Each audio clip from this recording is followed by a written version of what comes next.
Olá, tudo bem? Hoje o Sobre Política fala de um fenômeno que vai muito além de apenas boatos, as fake news. Você vai entender melhor como a desinformação é fabricada e espalhada. Vamos discutir os impactos da atuação dos robôs, dos impulsionamentos pagos e até das deepfakes, e como a educação midiática nas escolas pode ser crucial para combater essas mentiras desde cedo. No estúdio, uma entrevista com uma advogada sobre os desafios da regulação das Big Techs. Vamos abordar até onde vai a liberdade de expressão e onde começa a responsabilidade. E mais, o que pensam os brasileiros sobre esse debate e como o poder público pode atuar? Fake news, democracia, responsabilidade das plataformas, está tudo conectado. Fique com a gente, o Sobre Política começou.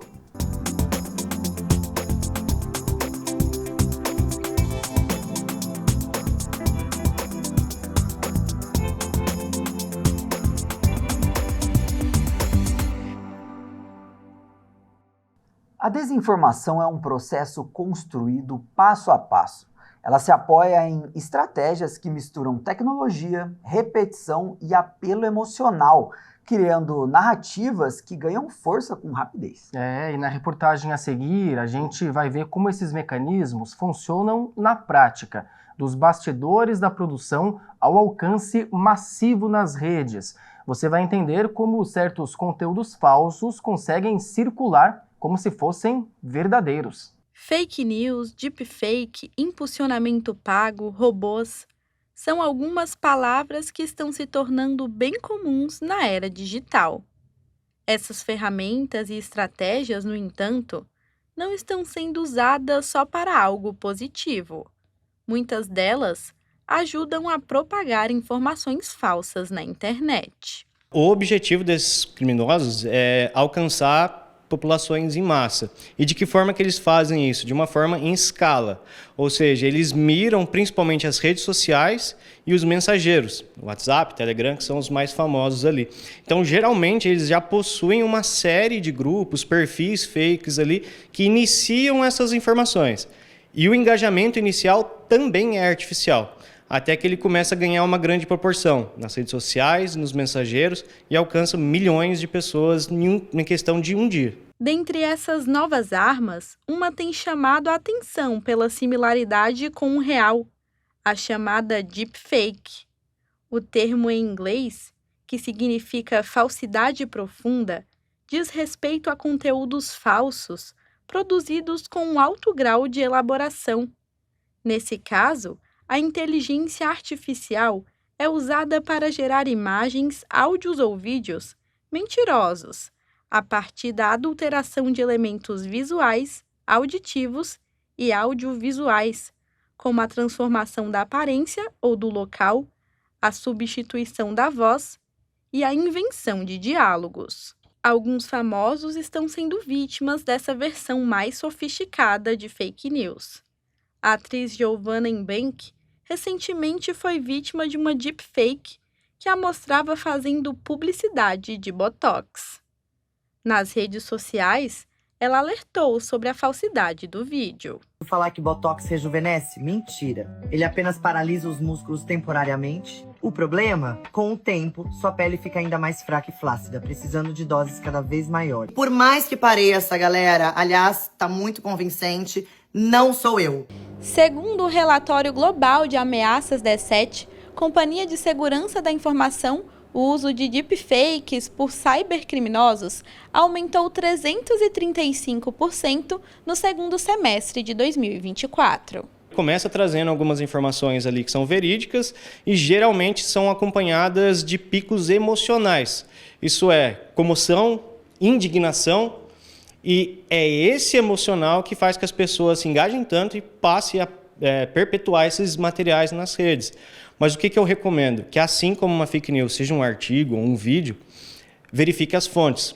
Por trás dessas estratégias, muitas vezes há interesses políticos, ideológicos ou financeiros, como, por exemplo, criação de narrativas falsas que influenciam eleições ou mesmo golpes e fraudes para obter informações pessoais ou financeiras. De acordo com esse advogado, Ainda não há uma legislação específica de combate às fake news e deepfakes, mas artigos de leis existentes já tratam sobre o tema. Em primeiro momento, é uma notificação para a pessoa derrubar aquilo, às vezes se retratar quanto àquilo, explicar a situação. Está no Facebook, notificar o Facebook para que o Facebook retire isso.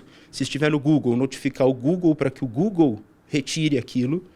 E também pedir indenizações por danos morais, eventuais prejuízos que a pessoa possa ter tido também são cabíveis de serem objeto desse processo. E as redes sociais são o principal terreno para a circulação das informações falsas. Segundo essa jornalista, é comum o uso de sites que imitam portais de notícias, uma estratégia para confundir os internautas. Por isso, saber identificar, recusar e combater as notícias falsas é extremamente importante. É importante que eles entendam, a população entenda, que buscar uma fonte confiável, um jornalismo que realmente está checado, realmente está validado, né, por esse código de ética, pelo código de ética da profissão dos jornalistas, vai fazer diferença na hora da credibilidade da notícia. Para o vereador Carlos Abranches, o combate às fake news vem da educação. E isso é um dever do poder público. Criar projetos preventivos para que a sociedade tenha uma visão crítica é essencial, de acordo com o parlamentar. Preciso educação. Toda vez que um movimento parlamentar contribui com a qualificação da escola pública, preparando as crianças, que são os jovens do futuro, os adultos do futuro, a ter uma visão crítica das coisas, nós estamos fazendo bem o nosso trabalho.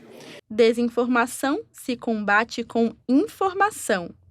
E o jornalismo tem um importante papel nesse trabalho.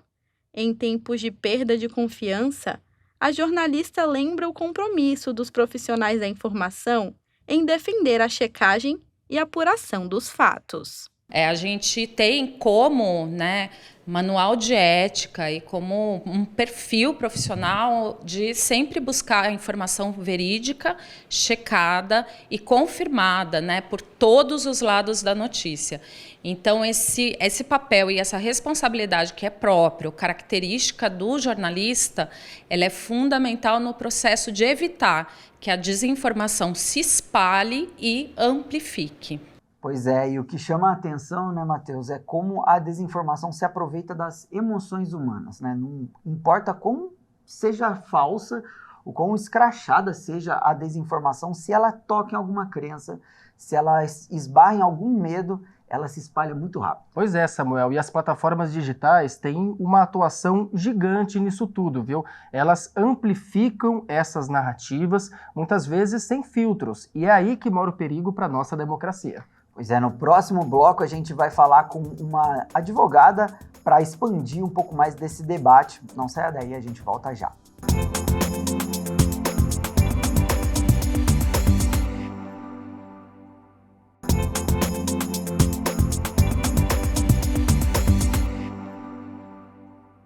O Sobre Política está de volta. O poder das grandes plataformas digitais tem sido cada vez mais debatido, especialmente quando a gente fala sobre a desinformação e controle de dados. Afinal, como garantir a segurança sem sufocar a liberdade de expressão? Pois é, e a regulação dessas empresas envolve um equilíbrio delicado, viu? Proteger os usuários e a democracia sem censura ou abuso de poder. E para discutir esse tema complexo, a gente recebe aqui no estúdio a doutora Irati Santos, presidente da Comissão de Privacidade da OAB. Doutora, muito obrigado pela sua participação. Obrigada pelo convite e vamos aí compartilhar os nossos estudos. Seja sempre bem-vinda à TV Câmara. Doutora, qual a responsabilidade das redes sociais em relação ao conteúdo publicado? Essa responsabilidade é mais das plataformas, dos usuários? Como equilibrar isso? Então, toda vez que é criada uma plataforma, né, trata-se de uma empresa por trás. Então, a empresa ela vai criar políticas de uso, né, ter a política estruturada para que o usuário conheça e utilize dentro destas regras.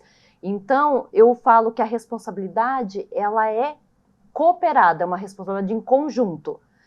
A plataforma, ela deve deixar de uma forma clara, objetiva, direta, para que o usuário entenda os seus limites. E ela tem o dever de monitorar, porque a partir da hora que eu te entrego, é uma ferramenta. Então, o uso de uma forma sem controle, sem monitoramento, pode gerar consequências.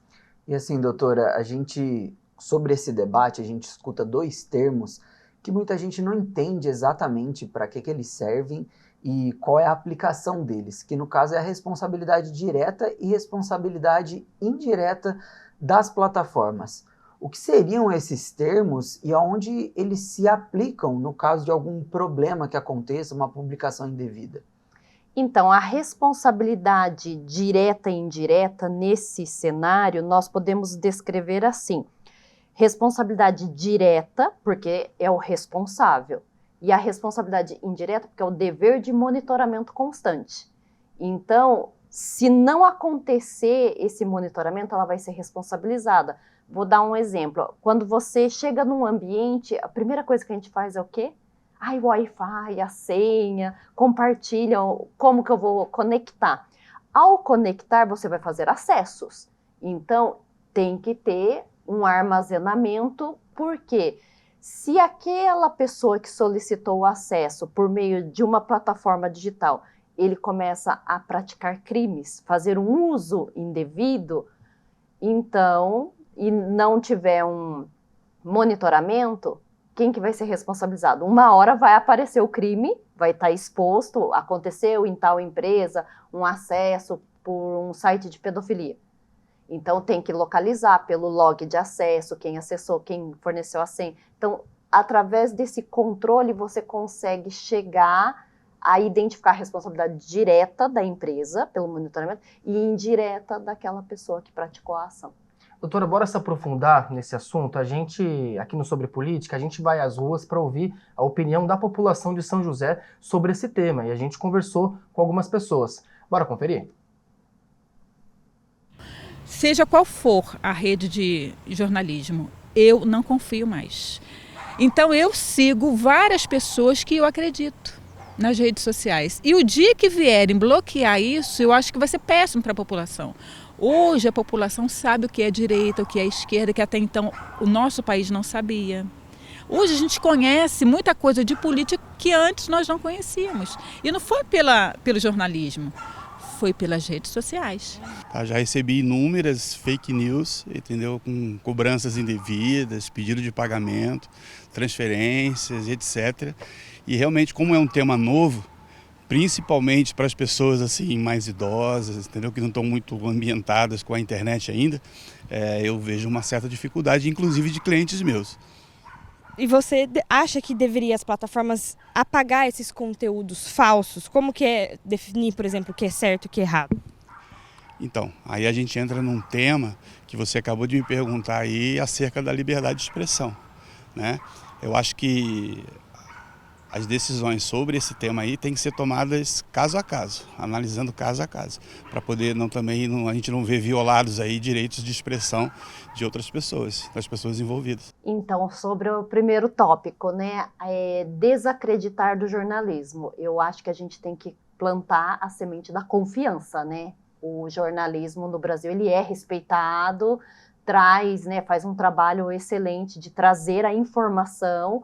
E nós não podemos confundir com o mau uso dos canais de comunicação digital, a plataforma, que acaba atacando o trabalho, né, da redação jornalística. Então, eu não sou a favor desse primeiro comentário por causa disso. Eu defendo a imprensa, o jornalismo, eu confio. Aqui no Brasil, eles fazem um trabalho para entregar o melhor, né? A dedicação é diuturna.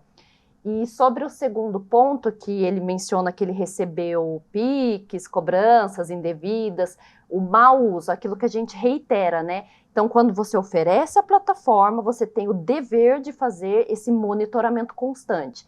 Aí, na questão de violar a privacidade ou a questão de estar censurando, se você identifica, é melhor deixar de lado para uma análise do que você deixar e causar uma consequência. É muito interessante essa colocação que a gente viu na rua, dessa descrença, né, com canais de comunicação. Mas eu acho interessante a gente frisar, e aí eu também jogo essa pergunta de novo para a senhora, os canais, os jornais, eles estão também nas redes sociais e eles também precisam responder a essas questões, né?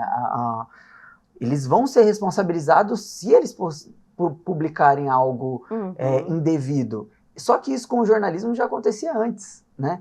E esses outros influenciadores que a Munícipe ela comentou, eles precisam seguir essas mesmas regras.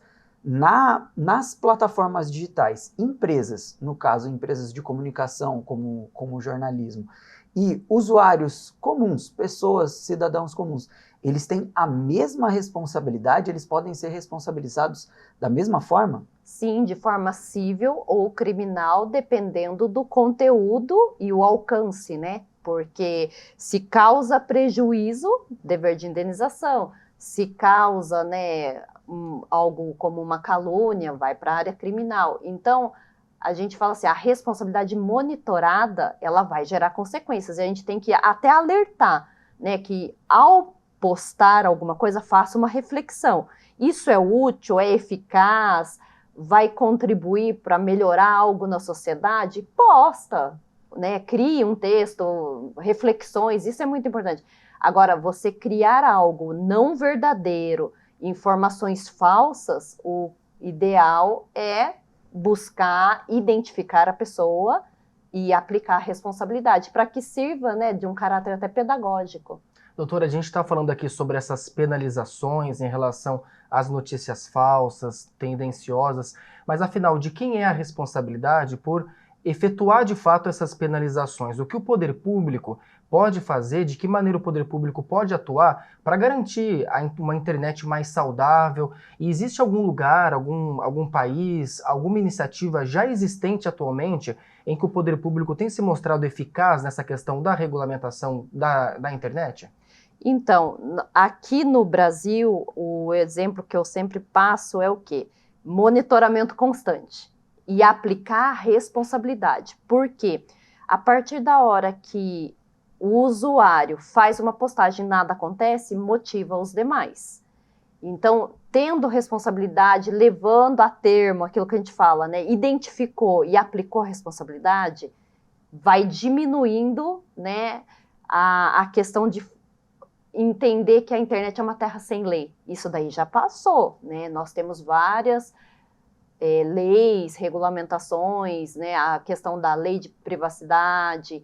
Então, nesse ambiente, nós sabemos que é regulado.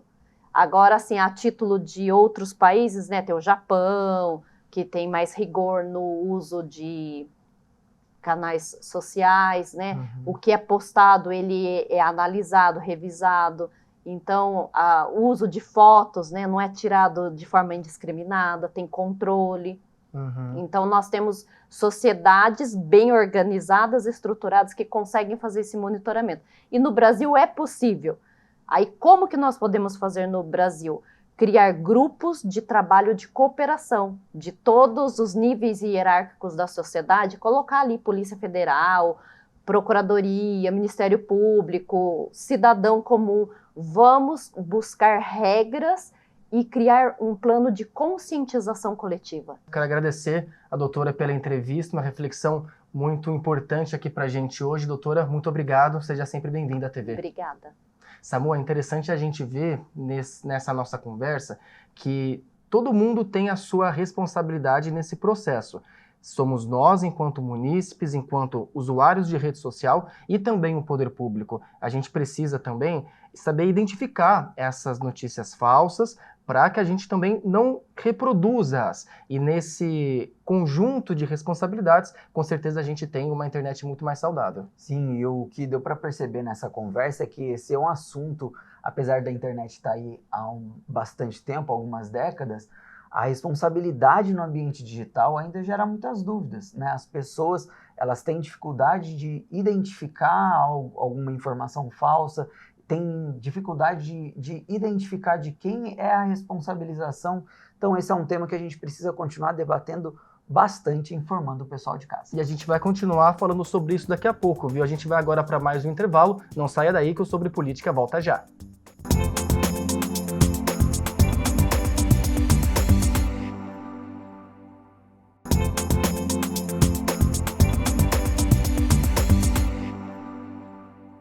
Sobre Política está de volta e hoje a gente está falando de fake news. E agora a gente se aprofunda nesse assunto, Samuel, e traz um panorama das percepções sociais sobre as fake news. Olha só, 90% das pessoas admitem que já acreditaram em conteúdos falsos em algum momento da vida. Os dados são do Instituto Locomotiva. Mesmo assim, 62% das pessoas confiam no próprio julgamento. Esse é o panorama sobre as vulnerabilidades às fake news.